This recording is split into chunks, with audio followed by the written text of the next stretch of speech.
Donald Trump's second-term success depends on getting a substantive tax cut bill passed, and quickly.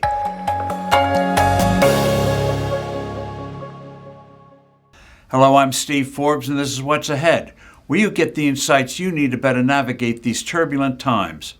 A sluggish and an inflation-scarred economy was the biggest factor that sank the Democrats in the recent elections. That fact should spur Republicans to push through a huge tax reduction in 2025 as fast as possible. Much of President Trump's 2017 tax bill expires at the end of next year. Not renewing it, and indeed not enhancing it with more tax cuts, will seriously damage the economy going into the 2026 congressional elections. That would give Democrats a decisive advantage. Democrat control of both the House and the Senate will be held for the White House and the GOP for the 2028 presidential election. It will, needless to say, hurt most Americans and the world.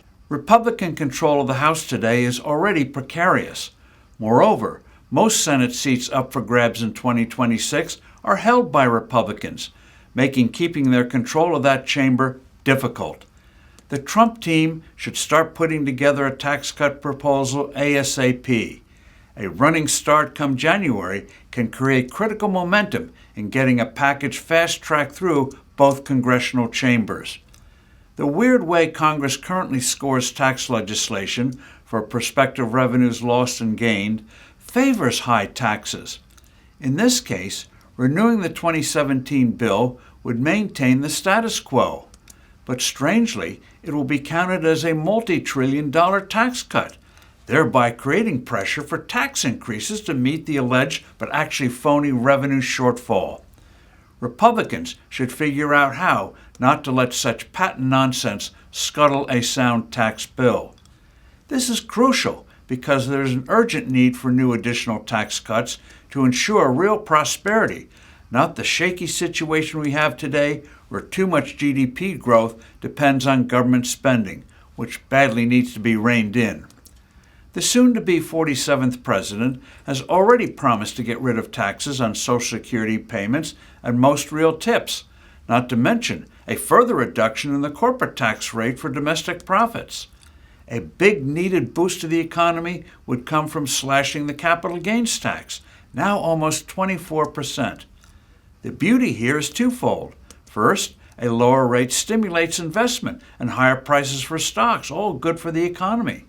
Second, it instantly raises more revenue because people would be more willing to realize their gains.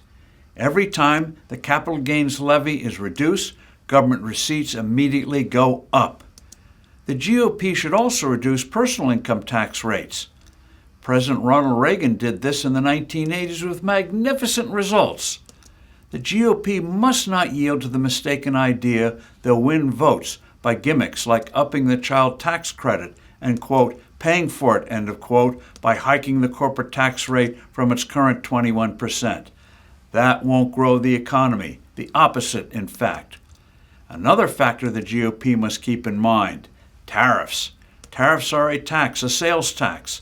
Depending on circumstances, President Trump will likely impose some. We need big tax cuts to help offset any damage. Republicans should remember that their political fortunes and the well-being of the nation depend on a vibrant economy. I'm Steve Forbes. Thanks for listening, and look forward to being with you soon again.